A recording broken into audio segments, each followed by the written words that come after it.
Nice to meet you, Giacomo. It's an honor to have this interview with you. And I believe most of the audience are Bitcoin enthusiasts, so they have been knowing your name for quite a while. But some of them are still like Bitcoin newbies. So I would love to have you introduce yourself first. Hello everybody, I'm Giacomo Zucco. My education was in theoretical physics, so nothing financial or computer science related. And I've been a technology consultant for a big multinational Accenture for a few years. In 2012, December 2012, I first discovered Bitcoin, and I quickly became obsessed with it during the following months. And then in May 2013, I decided to quit my job and to only do Bitcoin stuff. And I participated to the creation of several startups. Most of them failed, but a few of them survived. One of them became the current wallet Blockstream Green, and others became absorbed by other companies. And in 2015, I decided to focus mostly on arbitrage of information between the fiat world and the Bitcoin world. So my activity in Milan, it was called BHB Network, was to gather all the main experts of Bitcoin in one office and extract from them information, package this information and selling it to the financial sector in Italy mostly. So it was like the second biggest group in Italy, Intesa San Paolo, National Post Company, National Train Railway Company. And we were consulting these entities, giving them first-hand information about Bitcoin. And in exchange with the resources, we were hosting and helping out the development of Bitcoin standards and protocols. In that office in Milan, there was the birth of the current Bolt standard for the Lightning Network, so the Bolt interoperability standards, and the current standards for timestamping, the one that is being used for the Guatemala election certification, for example, that was born in Milan. In 2018, I closed down that company for personal reasons because we had our first daughter, so I became a freelance. And now I'm trying to rebuild a Bitcoin epicenter in Lugano, Switzerland. So from my understanding, actually, you started from the very first stage. You started to teach people about Bitcoin and spread the information of Bitcoin to everyone, basically Yes. around the globe. Yes, the main change was, let's say, from B2B to B2C. Back then it was consultancy, so it's still a form of teaching, but the counterparty will come to you with a problem and you will have to slowly navigate toward Bitcoin knowledge. Now I prefer to go more direct into education per se, so to target people interested in becoming Bitcoin developers or entrepreneurs or founders or startuppers or professionals.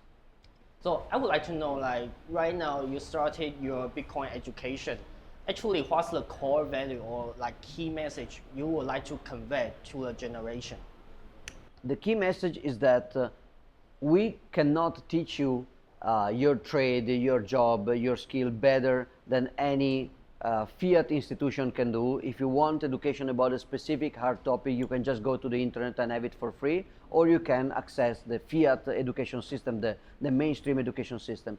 But the difference is that we can try to make practical information and practical skills compatible with the Bitcoin ethos and message and role and purpose, which is the hard thing to do, because it also changes the way you approach everything from computer science to economics. In particular, I think the two key messages, the two key characteristics of Bitcoin education are what we call low-term preference in economic discussion. So basically being patient, being oriented toward the long term, focus on the message and not on the noise, on the signal and not on the noise. This is something different from typical financial technological discussion where people will just follow the latest trend, the latest fad, without any focus on the long-term signal. And the other one is decentralization and absence of a central authority. In many educational endeavors, you have to follow the official line.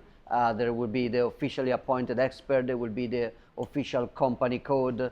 In this case, following the nature of Bitcoin as an open source system, education is very horizontal, is very peer-to-peer. There is nothing official, there is just a challenge to try to, as we say, not trust but verify, and build for yourself your set of skills. As a director and founder of Plan B Network, how do you position Plan B in the Bitcoin education promotion?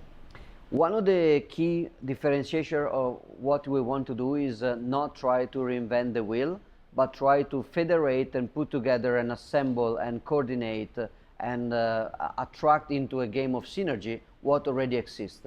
What we notice as Bitcoin educators, not just me, but many others, is that every local community, for example, was trying to reinvent Bitcoin 101 all the time, because it's, of course, the logical starting point of your travel into Bitcoin. But that was very inefficient because we already have a lot of very good resources. And then when people were starting to move from Bitcoin 101 to advanced topics, they had to reinvent the wheel most of the time. Just a little reusing, but mostly it was redoing from scratch. So what we try to do is to have a federated approach in which we try to put all the open source education together in a big repository, which is the Plan B network repository. I think it's currently the biggest repository in different languages of Bitcoin related knowledge. Might not be the best for everything specifically. For example, if you want to navigate visually the blockchain, there are some other resources like Learn Me a Bitcoin or others, unbeatable, that are the best.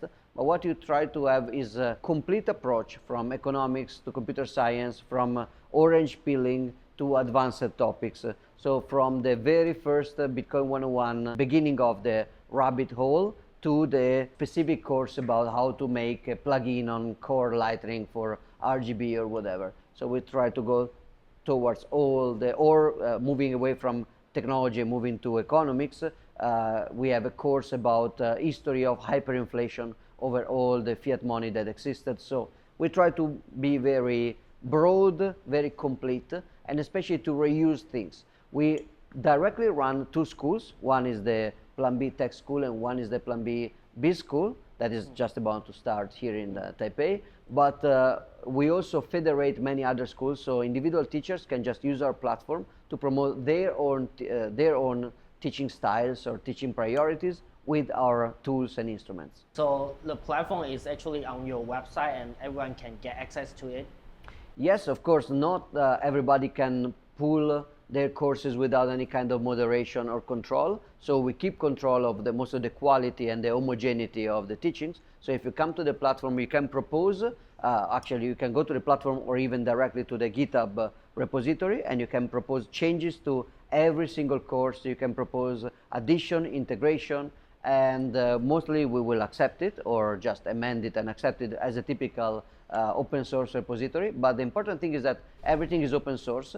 So if you like the way we run the Plan B network, that's great. You just join with your, you just contribute with your knowledge and your passion and your skills. If you don't, you can fork the platform entirely and reuse it as you please. So everybody can create their own version. Of course, we don't encourage to do that if not necessary, because you lose network effect, you lose a shelling point, you basically you spread thin.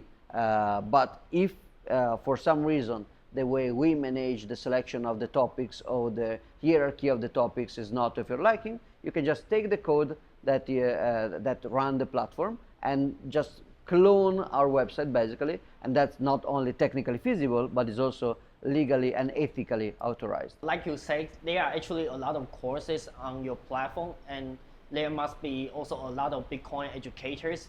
So I would like to know, like, how is a Bitcoin educator qualified to be like an educator? That's a very good point. There is not a certification process, not a bureaucratic political one, but not even a free market spontaneous one in place yet. Mostly because Bitcoin is two things. One, it's very new, which means that it's outside of most established category and established hierarchies, academic environments, because it's new, and it's also changing very fast. Even if the base layer rules are now, sometimes we discussed about ossification, so the base layer rules are pretty stable at this point, but the software keeps changing, the second layer keeps changing and will change even more, and all the things on top keep changing. Tools, libraries, use cases, and cultural perception of Bitcoin are changing all the time. And the second, it is very multidisciplinary. If you know computer science very well, but you don't understand money because you don't understand economics, then you don't get Bitcoin, even if you are a great programmer, software programmer. If you are a great economist, but you don't understand computer science, then maybe you don't understand some choices, some design choices of Bitcoin, because you don't understand the technical trade-offs that Bitcoin has to face. So you live, maybe an economist, a great Austrian economist, may live in an abstract fantasy world where there are no technical trade-off between latency and velocity of confirmation. You can be a great cryptographer, but then you may not understand the cultural and political roots of the Bitcoin movement. You don't understand what is the goal of the cypherpunk movement, what are the tenets of the Austrian schools of economics. So you don't understand what Bitcoiners are doing and why.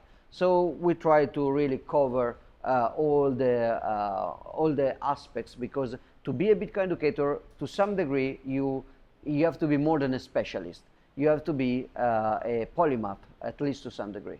As a Bitcoin educator, how do we teach the students in a more effective way? For example, like you mentioned, peer-to-peer, or maybe like through formal institutions or some other ways, or even maybe we can combine all of the strategies to teach them in a more efficient way. I think we need to combine them all. There are some that I personally prefer. For example, I prefer physical teaching, physical interaction, in-person interaction to purely remote online, because I think that the energy you can create with a in-person, face-to-face discussion is something that is not easy to recreate behind the screen, and also the level of spontaneity of just talking directly with the students or with the people that want to learn is better than just staying in front of a camera reciting a script. So on that side, I prefer live interaction and in-person interaction. That said, though, the scalability and the logistical convenience of recording and sharing videos and text online is such that every time we do a lecture which is face-to-face, we also record it and we also edit and we also spread it.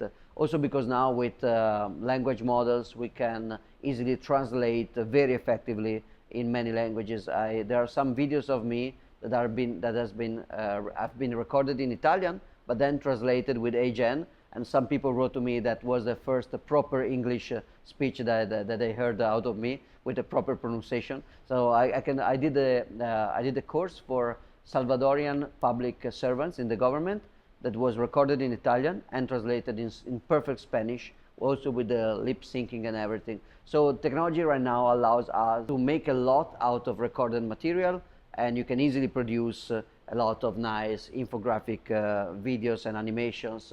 But the core of it, I think, is still local and face-to-face and in person. At least that's my judgment. Of course, within that, everything goes. I like to put thoughts in a logical sequence, and I like to do that, and some students appreciate that a lot because it allows them to navigate complexity with some kind of consistent simplification. But I'm pretty bad at practice. The sections, the lectures I gave about installing or compiling Bitcoin Core from source and configuring, I was all over the place. I was not very fast I was slow at reaching the objective and not very fast at fixing the problems that come out. Some of my collaborators, some of the people teaching inside the Plan B network, they are the other way around. They are hands-on, they are hackers, they like to play around, and they don't like theoretical construction. I think we need both. We need to master all techniques and put them all together in a consistent way. Actually,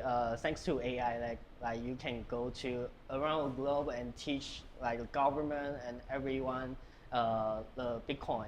And actually, maybe through Plan B, like summer school or some other courses, you can actually find someone to help you make something into practice as well.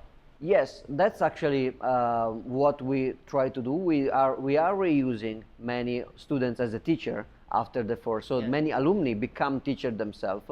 That's happened a few times already, and that's also part of the goal. There are some parts of our ecosystem that are specializing in teaching the teachers. For example, the community in Honduras, the Plan B node in Honduras, which is the Bitcoin Academy in Prospera, managed by Amity Age, Dusan Matushka. They do the Bitcoin Educator Academy, BEA, which is focused in teaching the teachers. So sharing the best techniques, the ones that work the most, comparing experience and histories about how to teach and educate the teachers to teach. And that's actually what makes it more scalable. So with the Plan B Tech School and B School, we target some specific demographics, but among those, we also extract some future teachers. So this teacher maybe will also fly to a regional hubs to help teach the local students the courses as well. Yes, if we think, as I do and as we do in general in Plan B Network, that physical in-face, in-person interaction is important, there will be a lot of traveling involved there. There will be a lot of people moving around to teach what works. Of course, not always what works in one place will also work in another. For example, in Italy and in Switzerland, Italian Switzerland, when I live now in Lugano, we do something called Satoshi Spritz. Spritz is a alcohol beverage very common in northeast Italy, and we drink spritz and we teach Bitcoin. That's easy there, but maybe it doesn't work elsewhere where people will not easily drink and learn, or the alcohol culture. I mean, in some places in the Middle East, it would be harder to do, for example. So you have to adapt to local habits and to the local culture. Not everything works globally, but some things, some best practices are just applicable everywhere. Let's go back to yourself. I would like to also know, like, when you teach people about Bitcoin, what's your philosophy and also the objectives about the education? So, as I said a little bit at the beginning, my objective to some degree is to be very insistent on the why even more than the how. Teaching you how to code or teaching you how to do accounting on Bitcoin, or how to do marketing within the Bitcoin culture, or how to do a business model on Bitcoin is one thing, and it's more commodity. Once you do it, but people can learn it themselves by trial and error. They can get it from online resources. When a relationship really is paramount as important is when we try to communicate not just the technical features of Bitcoin or the economical features, but also the ideological reasons for Bitcoin. Basically, when you try to teach that fact that we are not just in a pursuit for technical innovation per se or financial achievement, we are in a social movement for change. We are trying to be the Plan B for the world. Bitcoin is a Plan B for money, but we may need a Plan B for communication, a Plan B for computing and storage and distribution of information, a Plan B for energy production and storage, a Plan B for many other things. So it's a whole culture which takes its roots into this kind of very ancient traditions like the Austrian schools of economics, or newer social movement like the Cypherpunk one. So I try to teach that side as well. I think that we cannot choose between competence and ethos. We have to have both, but competence is actually easier to transmit at scale than ethos. So I have a particular focus on ethos and goal, and also I'm convinced that from the ethos you also achieve better understanding of some of the technical matters. For example, if you understand what the creators of Bitcoin wanted to achieve, you understand better some of the design choices in the protocol itself. While if you disregard the why, if you disregard the goal and the social, economical, political objectives, you will have a hard time understanding some of the choices. So there are actually a lot of things that we have to learn. If we want to recommend like universities to teach their students about Bitcoin, how should they start? Like maybe they can design some sorts of curriculums. Yes, but I would, of course, that's ambitious, but I would urge them to reach out to us, because what we are trying to do is exactly to help local universities to recreate customized and localized Bitcoin-based curricula without reinventing the wheel. Some things just work, some things are already there. The best teachers, the best speakers about Bitcoin are not that many, so we can reuse a lot of stuff. For example, right now we are running a course inside the master school of the University of Turin, the Polytechnic of Turin, and it's going very well. and we are preparing another master here in Taipei, and that will reuse a lot of the experience that we had in Turin. So it should not be wasted. Starting anew every time from a blank slate may be fun, but it's also a lot of waste, a lot of inefficiencies. So we try to learn from experience and basically transmit best practices around. You mentioned you are going to have a course in Taipei, right, in the university. So maybe you can also share a bit of the contents here to the audience as well, if they don't have time to join. Well, yeah, it will be a course about Bitcoin and Lightning Network, specifically Bitcoin and second layers. The idea is that engineers right now, they have to understand the base protocol enough to interact with it, but the base protocol of Bitcoin is stable enough that it's not so important that the engineers have a super deep understanding of the validity rules inside the Bitcoin script. What is more important is that they can use and tweak these tools to build applications on top. What is really changing a lot and what will need to change a lot will be what people call the second layers. For example, right now the rules of Bitcoin are stable enough. Maybe we will tweak them a little bit with covenants or stuff like that, maybe not. But what we know for sure is that the Lightning Network, for example, will change drastically from now to the next 10 years. For example, the routing protocol may move from HTLC to PTLC. The many other routing characteristics may change, and the nature of the Lightning channels, which now is basically mostly the DRIA-PUM construction that is a few years old, will change dramatically. There will be channels that will be based on ARC protocol, others that will be custodial with instruments like eCash or sidechains like Elements. Some will be aided by HSMs and trusted computing. So there will be a proliferation of different security models, and there will be a lot of need to work on these second layers. So we try to push education in that direction, and also we try to train people to understand the issues with UX and usability. For example, right now when you open a web browser, everything we do is done through the web basically.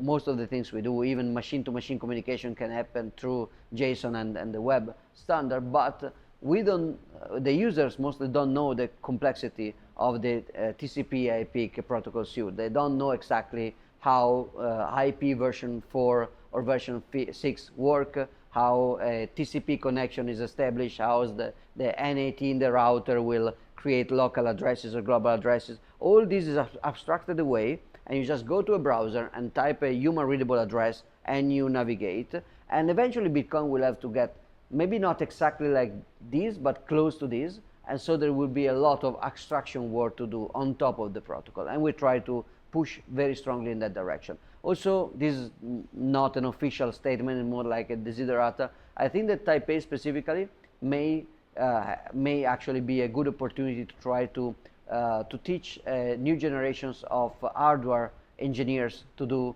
Bitcoin hardware, because here there is the capability to do semiconductors, and I think that Bitcoin is very sensitive to the centralization of the production of ASICs. That's a pain point for Bitcoin decentralization. I think that Taipei could be a key place for this kind of evolution, unlike other places where maybe people can learn to do software, but to actually work on silicon is out of scope. Actually, this is also the next question that I'm quite curious. So like from your experience, you've mentioned a lot of opportunities in Taipei, but also are there some challenges that you think we are faced with right now, especially in Bitcoin education in Asia, or especially in Taiwan? Well, one of the challenges is language barrier. It's not specific to Taiwan and Asia, but it's the same in Italy, where the linguistic barrier is strong. I've seen the same when we teach Cubo Plus or Non-Nation in El Salvador. We have to do most of it in Spanish, because very few people in El Salvador in Latin America speak English.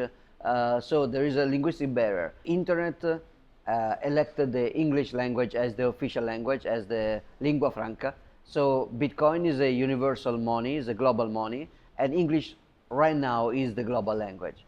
It's true that it comes from a nation state, unlike Bitcoin, which is apolitical and it's borderless, but it's the de facto language of the internet. So there is that challenge as the first that we have to solve. I think that for very, very initial level of education, for very, very early education, what we call the orange pilling, so the Bitcoin 101, the first approach to Bitcoin, the value will be in translation and localization and education of local educators to transmit everything in local language. For advanced topics, though, we have to teach English as well, because you cannot become, I mean, it's very hard that you can maintain a career as a Bitcoin developer, software developer, or business developer without speaking English with other people from all over the world. So the linguistic barrier is important. And I think that in Asia, that's also somehow more important, because the rate of English speaking is surely more challenging than in Europe. Maybe it's not as different from Latin America or some places. Africa, for example, is better, and Europe is better for sure. And also you have the linguistic barrier even just in the alphabet and stuff like that. So there may be more challenge in Asia for that direction. In Taipei, I think the point is that the specific challenges of Taipei is just a challenge of filtering out the signal from the noise, because Taipei is a tech capital of the world, just like Tokyo, where I'm just coming from, or San Francisco in Silicon Valley. And tech capitals, they attract technological hype, technological buzzword, technological noise. So it's not hard to penetrate these places with a new technological innovation or talk, but usually everything arrives overhyped, over-distorted, with a lot of noise coming in. So, for example, we had since 2016, 2017, we had 2015 to some degree, we had the blockchain hype. So Bitcoin was distorted into mostly being represented as a special case of this mystical blockchain, something that was a solution in search for a problem. Nobody knew what a blockchain was supposed to do, but everybody wanted to do blockchains. And then there was the crypto hype. So everybody will recreate Bitcoin over and over again with crazy gains, crazy gain opportunities. And that was a very distortive, a lot of incentive problems with the crypto proliferation. So the point here is that I don't know the Taiwan community very well yet. This is my first time here, but I suspect that being a center of technological innovation, there may be a lot of need to filter out the noise. At the beginning, it's natural to have the noise coming in with the signal, but then you need basically to step outside of the cloud of noise, and that may be a challenge more than, say, in a city in sub-Saharan Africa, where they struggle to have a bank account. They don't usually, that's a generalization, but usually you don't fall for a lot of ICO hype. You just need a bank account. You don't have it, you will install a Bitcoin wallet, because that's the way for you to save, otherwise you cannot, or for you to pay internationally. While when you have technological hypes involved, you may have a lot of dispersion and also of dilution of talents and brain power into dead ends, like most of the crypto ecosystem. Fully agree with you. Like the Taiwanese people, like they just jump into a project, jump out, jump in, jump out, and actually it was kind of like a mess. Yeah, and also what role, I would like to know, like what role can actually a community co-working space like Temple House play in helping you guys with the Bitcoin education? If I'm right about in-person interaction being still paramount, we're still not in the age where online communication can replace physical interaction. If that's true, and I think it is, then physical places have a special role. Some people may not be able to filter out noise when they just go over the internet, because yes, the information is there, but it's very hard to separate the noise from the signal. When you just go to the internet, you just look for Bitcoin, you go on, you may think, if you search for Bitcoin, you go on bitcoin.com, and that's actually not a good source for Bitcoin education. Then you go to bitcoin.org, that's slightly better, but still very outdated, basically not well maintained in terms of the evolution of the protocol. Then you maybe go to the Twitter Bitcoin handle, which is up to a few years ago was spreading misinformation. Now it's better, but still. So there are no official channels. One of the things you have to learn in the Bitcoin culture, as we mentioned before, is not following the last fad, the last hype, but just stay in the signal for the long term. And the other is that there is no official source. There is no there's no authority in Bitcoin. So figuring that out online may be hard.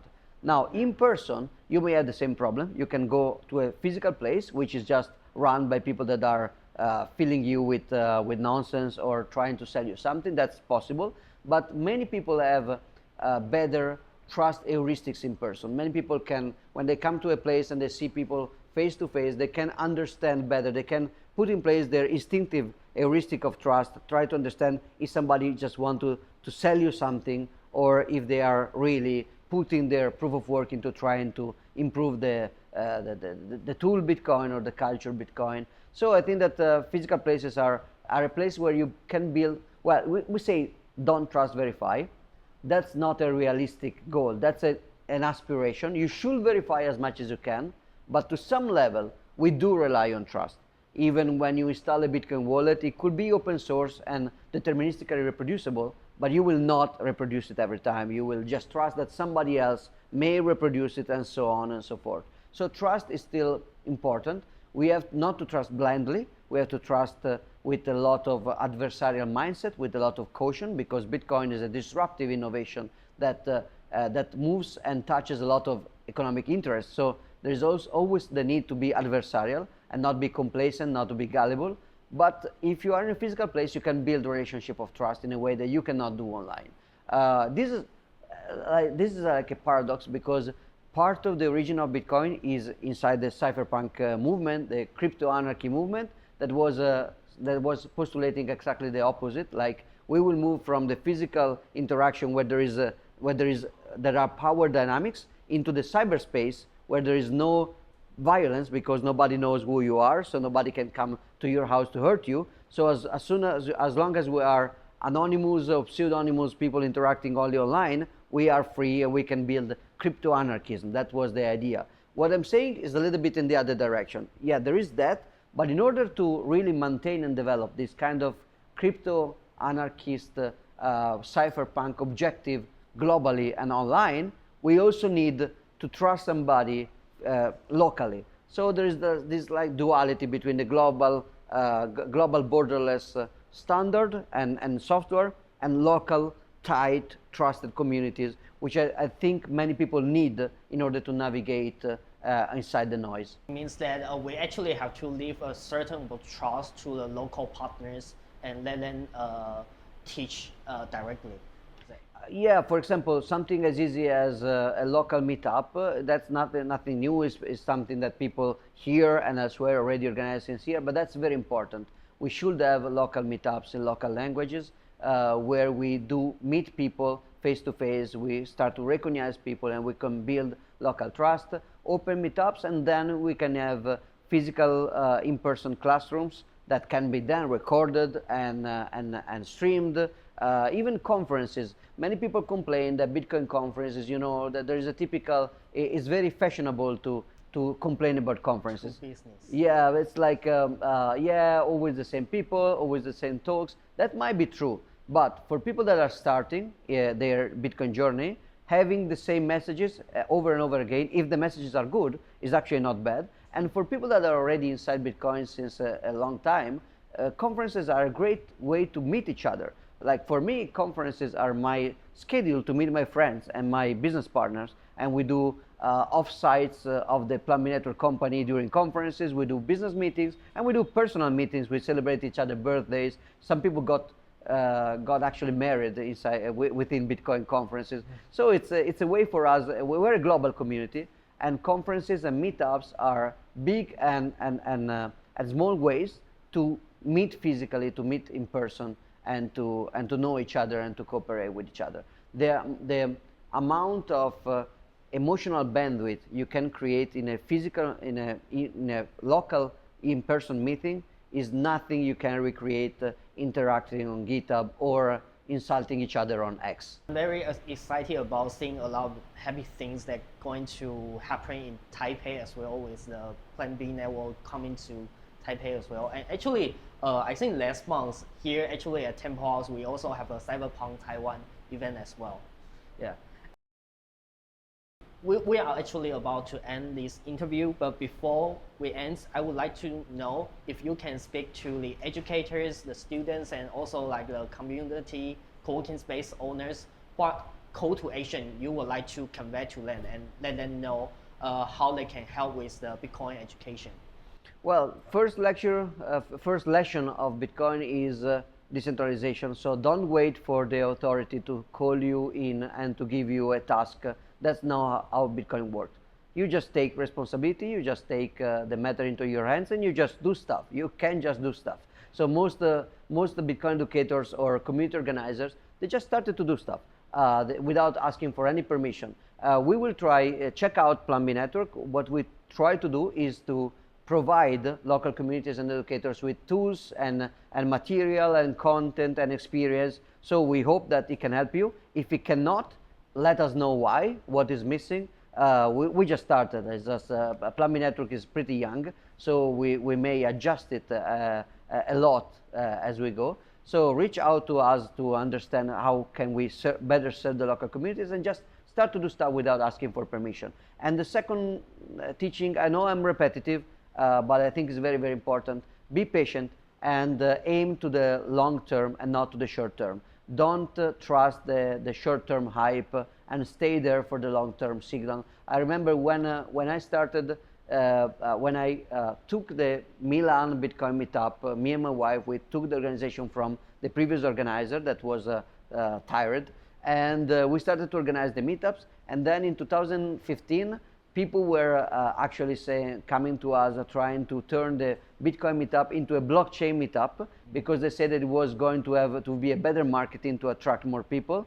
And that was true in the short term, but in the long term, having this kind of pointless blockchain hype invading the meetup was a bad choice. We made the hard choice to stay focused. That was slow and painful, because instead of you see everybody else was you follow the last hype of the month, and you can easily fill a room with 1,000 people, and you stay focused on Bitcoin, privacy, scarcity, sound money, the cybersecurity, and open source software, and then you maybe gather 5 people. So it's hard at the beginning, but if you stay true to the message, you will still grow from 5 to 50 to 500 to 5,000 over the years, while the hype will just come and go and explode and consume and let many people disappointed on the ground with financial scams and Ponzi schemes and straight out frauds. So it's better to stay focused, even if it's harder in the short term. Before we end, do you still have something to share with the community? Well, I don't know when we're going to come out with the interview, but if you can join in the University of Taipei the first open lecture for the Plan B Business School, I will go to illustrate the syllabus of the program of the business school. So every year the Plan B network, as I said, we will promote federated courses with everybody. So in the calendar of the Plan B network, the Plan B Academy, you will see courses from local communities everywhere. But we also centrally run 2 schools. One is to create software developers. It's called the Tech School, and it runs in the fall and the winter. And one is to create business developers, and it's called the Biz School. And that's what I'm going to introduce in a few days here in Taipei. And the reason for this is that we want good entrepreneurs, we want startup funders, we want professionals, we want lawyers, we want accountants that are both very good at their job and also very good at Bitcoin. Right now, every Bitcoin company faces a dilemma. On one side, they have skilled professionals like a good lawyer, a good accountant, a good marketer that are very skilled in their trade, but they don't understand Bitcoin.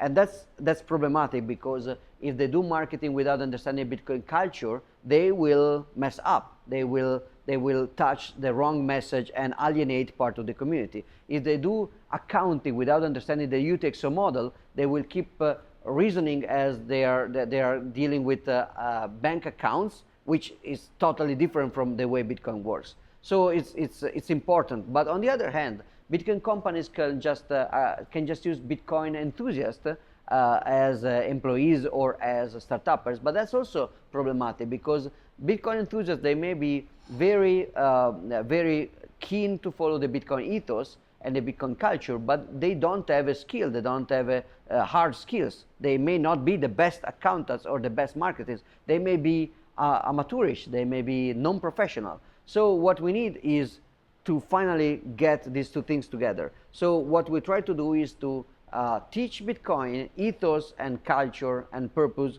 to people already skilled in their job. So what we do now with the business school is to try to target accountants, lawyers, marketing experts, sales people, operation organization people, finance people, business developers, in order to teach them why Bitcoin is different and why Bitcoin is a beautiful business challenge. Bitcoin is not just a technical challenge, it's a beautiful business challenge as well, because finding a honest and profitable and scalable and stable business model in Bitcoin is very hard. So it's a beautiful challenge for everybody. Thank you so much.